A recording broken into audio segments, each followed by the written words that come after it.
a lot of people struggle with that because they feel selfish or they feel like they put everybody's needs before their own. And I feel like a lot of people want to make sure that everybody's needs are met before their own. And when I challenge that, it gets people to reflect like, well, I can't really take care of anybody else if I don't take care of myself first. Welcome to the My Future Business Show, where we get you in front of your best audience and keep you there. Not only are we interviewing the biggest names in business to help you become even more successful, we're inviting you to book your spot on the show to help you grow your business. So at the end of the call, make sure you fill in the interview application form at myfuturebusiness.com/interviews.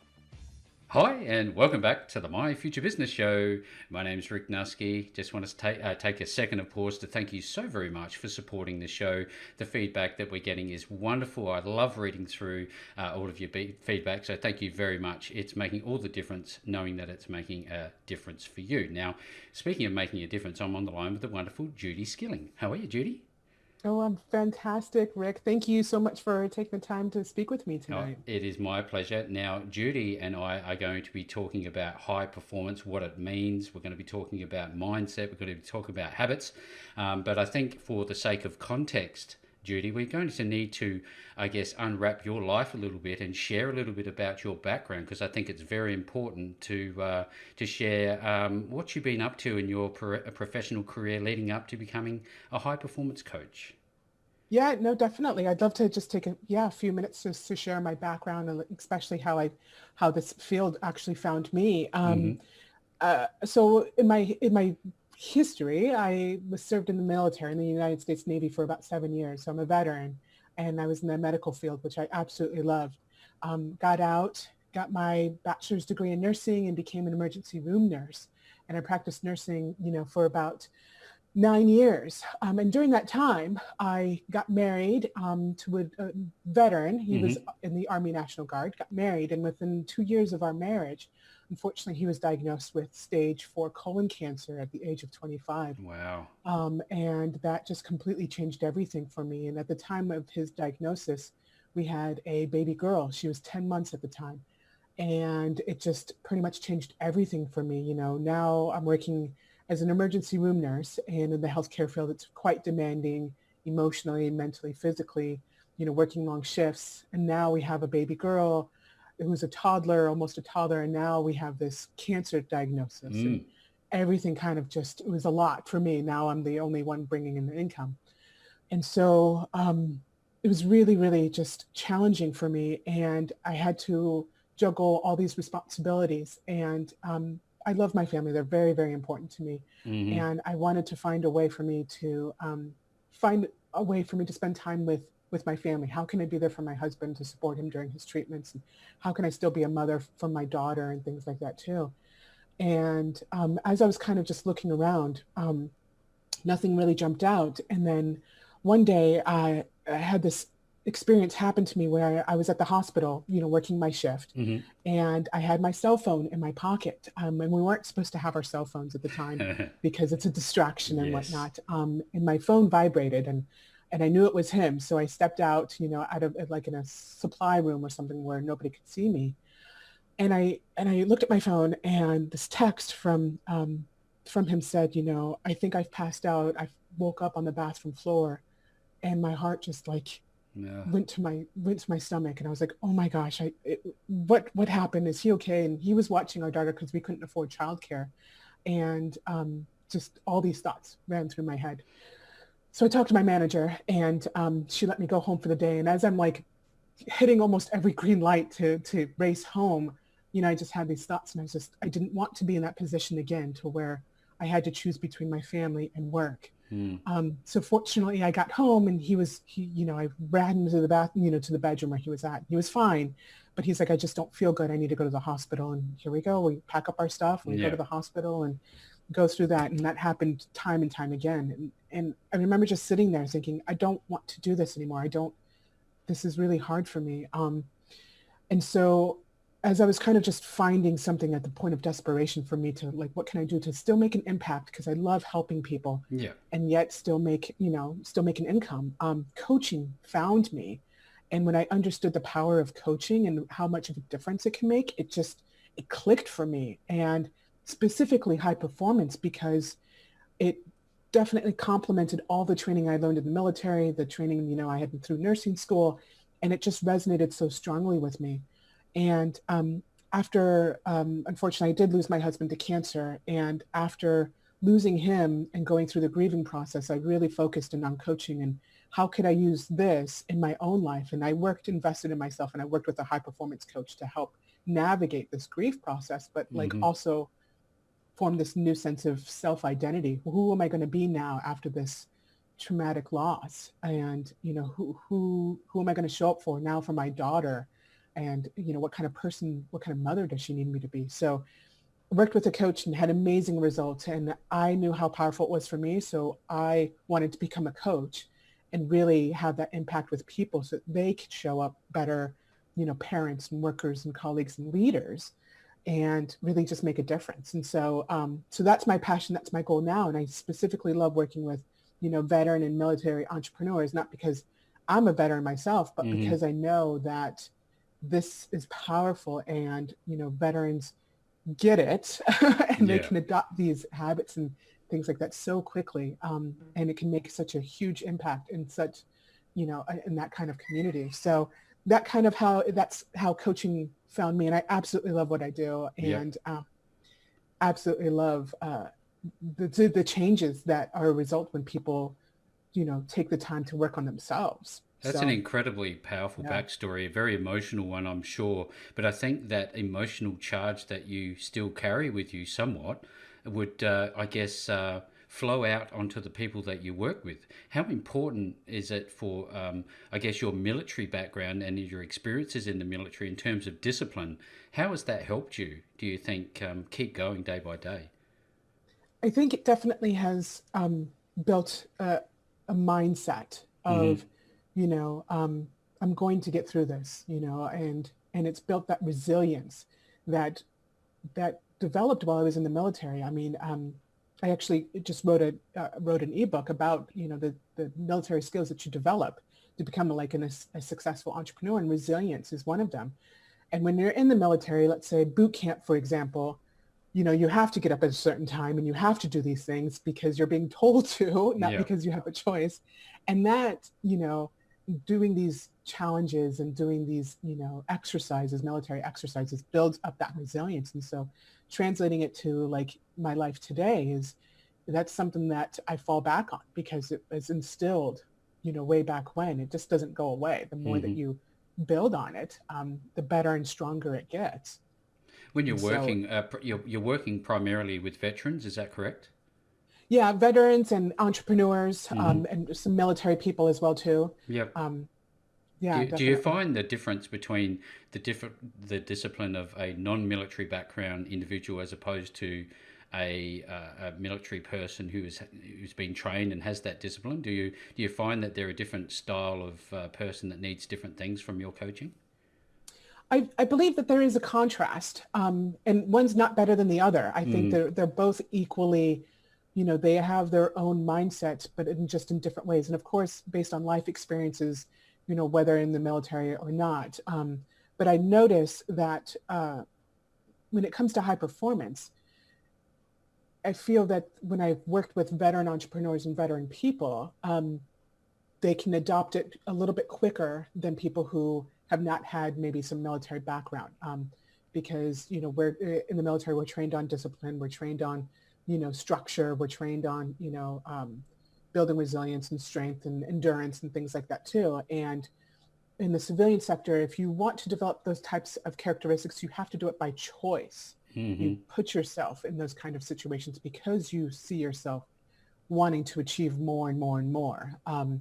And it's by choice that you want to develop those type of characteristics as opposed by force, Yeah. where the military, if that makes sense. Yes, So absolutely. yeah, so there is a difference, but it's not a huge Yeah, noticeable difference. It's it the can be ones that learned. really, yeah, it can be learned. Exactly. Fantastic. This is great feedback. Thank you so much for sharing. Now, in your bio, you talked about transitioning out of the military environment back into civilian life. What are some of the challenges that come with making that transition? Oh my gosh, are we have enough time? Yes, absolutely. um, I think, I got out in 2007. So, now this is about 13 years since I got out. And I think one of the challenges um, was that I had faced was I was overqualified for a majority of the jobs that I had applied to. And I was like, what? How Overqualified. could, how could you be overqualified for this? And I would say it just, ideally qualified. exactly. I was boggled and I was like, how is this? Are these people just being nice and Is this a rejecting me in a thing? nice way? So it was so frustrating because, in the military, I was, trained as an EMT. I taught EMT classes. I had all these certifications and, I was on resume like an all-star type of applicant. And so when I would go to these job interviews and they would see what I had to offer, and they're like, sorry, you're just a little too much from what we need right now. Wow. Like, oh, okay. Thanks, I think. So it's just, you Backhand know, compliment? how do I even take this? And I remember I was on, I don't know, mine was like my sixth or seventh job interview. At this point, I was just getting so frustrated. And I was in this job interview to be a emergency room technician, to kind of, help in the emergency room. And the guy who interviewed me, he's like, okay, well, thanks for your time. And I'll reach out to you. And I was like, okay, wait a minute. Um, Let me ask you, why would you not hire me? And I was Put it out bold there. and I asked him, I was like, why would you not hire me? And he's like, okay, well then you're hired. Ah? So, I think I was just getting so frustrated at that point. And I feel that like the military trains you so well and so Hmm. much in a lot of things that when you make the transition into the civilian workforce, you have to start to assimilate. You know, uh, People might not get your type of work ethic, because in the military you show up on time and you're disciplined and you're structured and you show up 15 minutes early and you develop this mentality and this lifestyle that is not well received in the civilian workforce. And I think, nothing against civilians or military, but I think that's one of the things that I've come across is like, what is the most frustrating thing that you've experienced? And a majority of them are just like civilians. I don't want to work. Well, Don't want to work with they're civilians. of a different cut, aren't they? Yeah, yeah, and it's just it could be leadership, or it could just be temperaments or personalities, or you know, you. I had a really hard time adjusting because when you are serving, you just have what I call automatic friends, people who know that you're new to a duty station, and new to the area, and people extend out their hand and they're like, hey, let me just show you around and take you under their wing, and they're more welcoming because you're new and you just don't really know. And I call that automatic friends, Yeah. just because, they're just there to help you and support you. When I got out, I felt like I should have these automatic friends, but these are complete strangers who want nothing to do with me. So it was Hmm. just really hard to make friends even after leaving the service, just because it was just, I'm on my own. Like I don't know anybody. And it was just really hard to kind of just make friends again and to build that community of support. And Yeah, so and I you think seem to that's be providing that automatic friend for other veterans now through your coaching. exactly, yeah. And to be that cheerleader and to be like, oh my gosh, you're doing amazing, great job. And to really just, be that cheerleader for somebody who doesn't really have many cheerleaders in their life, Yeah. Yeah. and we all could use a cheerleader, Oh, here, here, absolutely. Yeah, I'd Yeah. rather take more than less, that's for sure. Exactly. Just to make sure that we're doing what we need to do, and to make sure that we're staying on track, and to celebrate, our wins and pick us up when we're down kind of Thank thing. you. I'm thinking about this. I know that the focus is on high performance, and I think about what you've shared about the military service that you've experienced in terms of discipline and all that sort of stuff. But I wonder, from a stress perspective, in your time as an emergency nurse, how has that played a part in your life going forward? Oh man. How do you manage it? Yeah, I mean, during that time of being, you know, um, next to my late husband's side, that Hmm. was incredibly stressful. That was a 5-year battle, a cancer battle. And, honestly, the thing that really got me through every single day was just like, let me just get through today. Let me just get through today. And it was like I was on survival mode for Hmm. those 5 years. And it was just like, well, let me just focus on what I need to get done today. I don't need to worry about next week. I don't need to worry about Christmas or the holidays, or I don't need to worry about what's going on 6 months from now. It's just like, let me just get Do through today. today, and Yeah. let me just get through today. And that helped every single day. And working in an emergency room setting, I loved it. It is an adrenaline junkies playground Yes, if you're into playground. medicine. And it is just when you got people coming in with car wrecks and heart attacks and strokes, and you're juggling all this different stuff. I thrived on it and I loved it. And I was Hmm. able to, uh, manage myself better during those types of stressful environments. And I think that definitely helped translate into my personal life when I had to deal with, a husband being sick and dealing with, little one, taking care of her, and dealing with the life stressors, because I was able to just bleed that skill set of stress management from the emergency room nursing into my personal life and be like, okay, well, let's get this done. I This is don't have it. time to complain. Let's That's get it. this done. And I think that's kind of what the military trains me. Like, let's get this done. Like, we're not messing about. Yeah, absolutely. you Do you know? find that there's a time for all of these discipline, responsibility things as opposed to another side of duty in terms of relaxation? Do you find that you're able to switch off sometimes?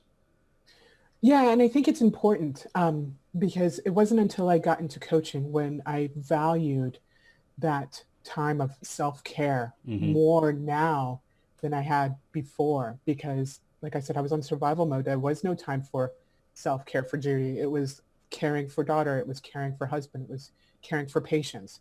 Very little time was for, Judy's self-care. Yeah. And it wasn't until I got into coaching that I understood how powerful and how important self-care is. And now I make it an intention and a purpose to be like, okay, my self-care is I'm going to read a book. That's a way for me to kind of recharge and calm down. And that's my form of self-care, and making sure that I pay attention to my needs so that I can, best perform and best be there for everybody else and bring my best version of myself. And I Absolutely. think a lot of people struggle with that because they feel selfish, or they feel like they put everybody's needs before their own. And I feel like a lot of people do Yeah. that. Yeah. A lot of people want to make sure that everybody's needs are met before their own. And when I challenge that, um, it gets people to reflect like, well, I can't really take care of anybody else if I don't take care of myself first. I think you've heard of Mm. the analogy, you cannot pour from an empty cup. Hmm. It's the same kind of concept. And so I encourage that with my clients. Like, you're not selfish if you take time for yourself, You have to look after that yourself before you can look after others. Is that not true? exactly. Yeah. Yeah, exactly. Now you And talk about habits. We talked about improvement, self improvement. I think is probably a really good one that I guess encapsulates most of what we're talking about. I'm wondering if we can go back one step, Judy, and define what high performance means to you. yeah, of course. And high performance to me, I've always saw myself as a high performer. I've always saw myself of like, I want to achieve great things. I, Hmm. do a lot of really great things. And what for the longest time, I knew people who were, these people who are highly successful, they make, they're celebrities or professional athletes or whatever. Yep. And I was just like, how do they do that? Like, how come I can't do that? I don't have any special athletic abilities or any, Yep. skill set in terms of singing and dancing, but like people who make really great money in businesses, or people who just have this way about them. Like, how do you do that? I want to do that. And so, to me, it's like high performance is like attaining that lifestyle, but you're also living a life of happiness, and your relationships are good, and they're happy and they're thriving, and you have time for your friends and your family, and you have time for yourself. And you also are able to share your life's work, the content that you're creating, or your skill set, or your natural born gifts and talents with the world, and be like spiritually aligned. And this kind of goes into that spiritual sense, but just Hmm. really living from your true authentic self and enjoying life living as that person. And to me, that's high performance. It doesn't Yep. really matter if I make millions of dollars a year. I wouldn't object to that, but it's just more so of like, Me it's neither. just more, I know, I don't think anybody would, but I think it's just more about of like living with my true authentic self and Hmm. being able to share my gifts and talents with the world, as well as having, fun filled and loving relationships That's wonderful and living a feedback. life of, I, yeah, I, joy. and I sit here and I think to myself, surely in amongst all of this, when people come and work with you, Judy, that you talk about goal setting. How important goal setting is this in this environment? Yeah, no, it's incredibly it's incredibly valuable, and it is important. And I just wanted to it's when we set goals, it's like, okay, I want to make X amount of money, or I want to lose X amount of pounds, or, I want to improve my relationship or whatever. And I know that you probably have heard it's the journey that makes us the person, not so much of the goal at the end. Hmm. And whenever I work with a client and we're like, okay, we've set this goal, let's reverse engineer it and we do the practical things behind it. But it's also as I'm working with them and achieving this goal that we address certain things that might come up that we didn't anticipate. Okay, well, how do we work through this? And, you know, um, if you were to tap into your future self, what would your future self say to you in this kind of situation? And we use different techniques and strategies to get somebody to grow into who they need to become in order to achieve that goal. Because if it's an easy goal, you would have already done it by now. Yeah. Most of the time that when people goal set, it's something that's a, beyond what they've ever accomplished. And you're growing into that person that you need to be in order to achieve that goal. And it is important in order for you to, you know, shed that old skin and And grow a grow new one, out. so to speak. Do, Yeah. do you find that this work that you do with your clients draws out emotions, opens them up? Yeah, and even I'm very empathetic, Hmm. and I love this work because it is on a spiritual sense, it is where I can really just sit and I listen and I can connect with somebody, and all of my calls are through Zoom, and I can see them and I can read them, and sometimes um, I've not intentionally, but sometimes my clients have cried, Hmm. only just because of a question I might have asked them that really just struck a sensitive Touches a area. nerve. It touches a nerve and it gets them to be like, whoa, I didn't, I didn't think about this. And and I have to hold back tears because I'm just like, I want to cry with you, but I can't, but I can't, but I can't, I have to maintain composure, but my heart is just like breaking because I can feel their emotional epiphanies, Yeah, you know, yeah. and it's, oh, and it's, and I feel, and I, It's in one sense it'd be a wow. wonderful, empowering experience. Another one's quite confronting for that person. Um, is this can this be a fairly quick process for somebody to become a high performance achiever, or is it a long term relationship that you have with the people that you work with? So usually this is I work with clients anywhere between, 3 months, 6 months to even a year. Hmm.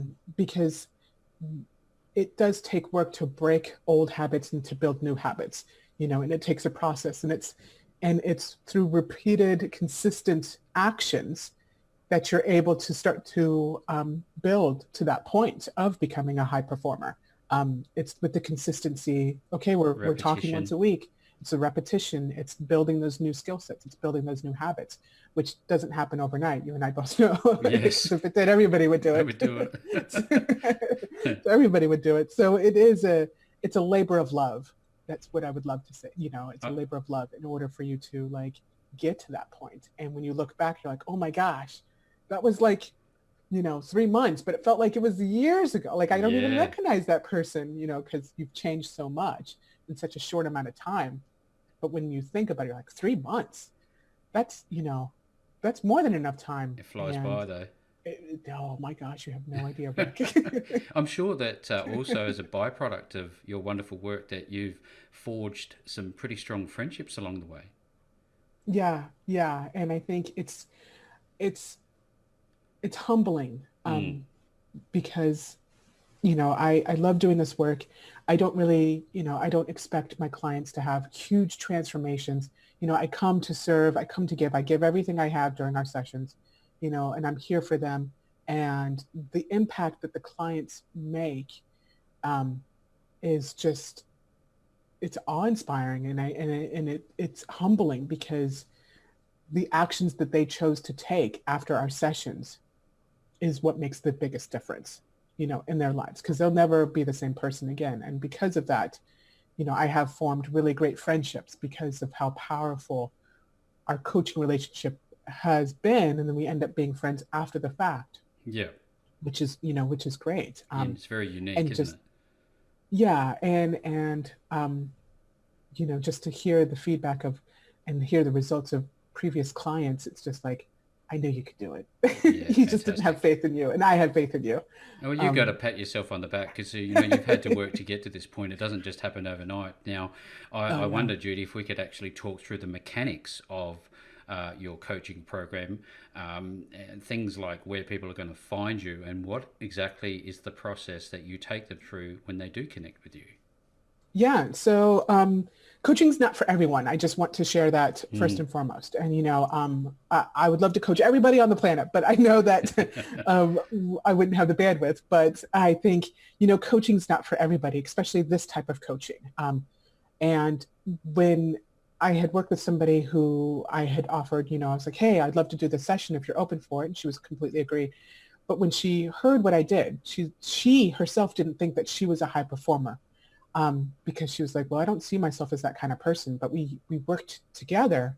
And even if she didn't think that she was a high performer, I still helped, her develop some tools and techniques so that she can just implement it in her life. And if I served in that way, then so be it. Yeah. Um, but so, if somebody was to go to my website, they would, of course, book a call with me. We would just talk to see kind of, you know, um, if coaching is right for them. And if it's not, that's fine. I can, if I could serve them in some other way, I can divert them to somebody else. Or if they feel that coaching is something that's for them and they're interested in what it looks like to work with me, then we can talk about that. But I usually just like to spend some time to talk to somebody to really get to know them and see where they are at, in this phase of their life and what it is that they're wanting to achieve and what got them to seek out coaching in the first place. Mm. Because everybody has a reason Yeah, of to course. see if, to see if we're a good fit. Because I don't work well with everybody and people don't work well with me. So, Judy, in that So, preliminary phase, what are some of the things you like to tease out, just to give the listeners a bit of context as to what they can expect if they try to make contact with you? yeah, no. So I love to listen. So usually that time when we're on the phone together, it's me just listening to them. Yeah. I listen to, um, where they're at right now in their phase of their life. If they have, the logistic stuff. Are they married? Do they have kids? What kind of job are they? Are they an entrepreneur? Do they work in an organization? And things like that too. And then really kind of just dig a little bit deep of like, um, what provoked you to find me or to be interested in coaching. And then even digging a little bit deeper, right, then is just like, okay, what is it right now that is making you really happy? What is it that's not making you happy? And, Hmm. how do you feel about your health even? And how do you feel about, what kind of thoughts are you having? And we really kind of just dig a little bit deep and really just have these powerful conversations. And, if they wanted to experiment or sample my coaching, I offer like, a 3-hour coaching and we really go really, really deep. We go into what they're clear about in their life right now. We go into like, where are they productive in certain areas of their life? Do they feel like they have an overall purpose? Yeah. And we start to really look at those big types of conversational points. That's a big one, isn't it? Having a purpose and Yeah, a direction. yeah. And I think most of us are just stuck in this hamster wheel, so Oh, to yeah. speak. Yeah. you Well, know? this is some great insights into your services, and obviously with your background and your skill set, you have a very structured approach to offering high performance coaching. So, most importantly, Judy, so that people can start this process, where are they going to go to find you? Yeah, no, that's a great question. So they would just go to my website, which is www. judyskilling.com. It's pretty simple. Pretty simple one. Yeah, pretty simple. I like to keep it simple for for people. So they would just head to my website, and there's a call to action that if you wanted to learn more, you just click the button, and we set up a time to chat, and we go from there. And away you go. Well, look, everybody who's on the call today, this has been a wonderful call about upskilling and high performance and how you can get involved with Judy. And as is normally the case, I'm going to be making a link back to Judy so you can start having a conversation with her. Make sure you reach out to her and press that call to action. And in closing, Judy, I just have to say thank you so very much for sharing your time with me on the My Future Business show today. Well, thank you so much, Rick. It was an honor and a pleasure, and this was absolutely amazing. Thanks for joining us today. If you enjoyed the call, then make sure to subscribe, leave a comment, share us with your friends, and book your spot on the show at myfuturebusiness.com/interviews. And if you're looking for solutions that will help grow your business, then visit myfuturebusiness.com/shop.